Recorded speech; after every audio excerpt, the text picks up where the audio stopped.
প্রাক্তন এমএলএ ছিলেন, এখানে মন্ত্রী ছিলেন, ঝুলন্ত মৃতদেহ। আজকে সকালবেলা পুলিশের কাছে খবর আসে অভিষেক ব্যানার্জি আলিয়াস সমু উনি খবর দেন कि যে প্রাক্তন বিধায়ক বা প্রাক্তন ডিপ্টি স্পিকার ছিলেন মাননীয় আশিস ব্যানার্জি कि ওনার একটা ঝুলন্ত অবস্থায় দেহ ওনার বাড়ি যে প্রেমাইজ আছে ওখানে আছে। পুলিশ ওখানে যায়, গিয়ে দেখে কি যে রুম আছে, রুমের দুটো দরজা আছে, দুটোই দরজা ভিতর থেকে বন্ধ আছে। विटनेस और বাড়ির লোকের প্রেজেন্সে ভিডিওগ্রাফির আয়তায় পুলিশ সে দরজাটা ভেঙে ভিতরে ঢুকার পরে দেখে কি যে আশিস ব্যানার্জি ওনার দেহে একটা নাইলন রোপ ইয়েলো কালারের দড়ির সঙ্গে পাংখার সঙ্গে বাঁধা ঝুলন্ত অবস্থায় আছে। বডিটাকে নামানো হয় প্রসিজার ফলো করে। ওখানে পাশেই দুটো হ্যান্ড রিটার্ন নোট পাওয়া গেছে যেখানে অ্যাপারেন্টলি লেখা আছে কি nobody is responsible for my death, আমার মৃত্যুর জন্য কেউ দায়ী নেই।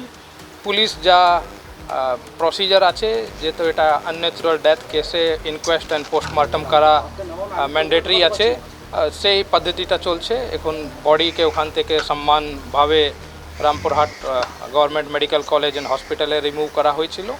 ওখানে ইনকোয়েস্ট প্রসিডিংস চলছে অ্যান্ড ময়নাতদন্ত হচ্ছে। আমরা খতিয়ে দেখছি ব্যাপারটা কি কী কারণে উনি এই যে প্রাইমা পেশি যে বুঝে যাচ্ছে সুসাইড করেছেন, কী কারণে করলেন, কী আছে ব্যাপারটা সেটা নিয়ে ইনকোয়ারি আমরা করে দেখছি।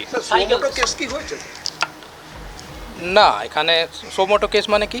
মানে আশিস বন্দ্যোপাধ্যায়ের মৃত্যুতে কোনো শতপ্রণোদিত মামলা কি করছেন আপনারা? না, পুলিশের কাছে কোনো অভিযোগ বা সেরম কিছু ছিল না।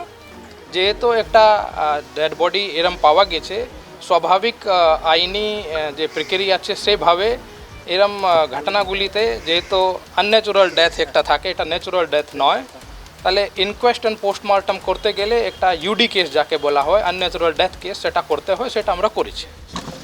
প্রাথমিকভাবে যা প্রাইমা ফেসি দেখা যাচ্ছে এটা it appears to be suicide.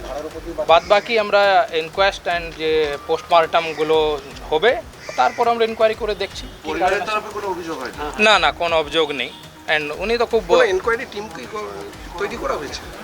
হ্যাঁ, ইনকোয়ারির জন্য তো থানার যে অফিসার আছে, টিম আছে, দরকার পড়লে আমরা একদম তৈরি করে দেবো। স্যার ওনাকে কি কোনো নোটিশ করা হয়েছিল টিআরডিএর?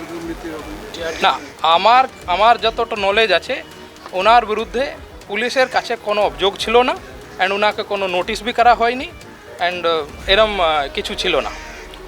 ঠিক, থ্যাংক ইউ।